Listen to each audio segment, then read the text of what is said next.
कार्तिक मास में ढेर सारी शुभकामना। तुलसी माँ का गीत सोहर सुनाने जा रहे हैं। आप लोग को कैसा लगा कमेंट बॉक्स में जरूर बताइए। बहुहर हाथ जोड़ी तुलसी माँ नामई, तुलसी माँ नामई हो।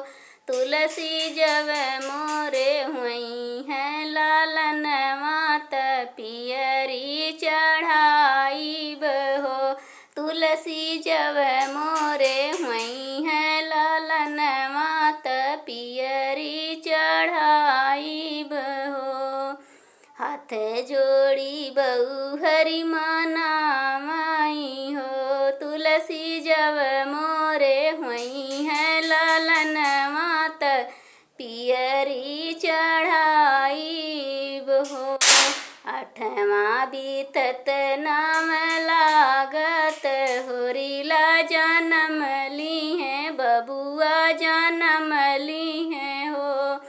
आठवां बीतत नाम लागत होरिला जन्म ली है बबुआ जन्म ली है हो। मचियाँ जे बैठी हैं सासु त बहुहरि अरज करई, बहुहरि अरज करई हो। सासुर गिरगी पिसहु हरदिया त पियरी रंगाई हो। सासुर गिरगी पिसहु हरदिया त पियरी रंगाई हो। सासुर गिरगी पिसहु हरदिया त पियरी रंगाईब त पियरी रंगाईब हो।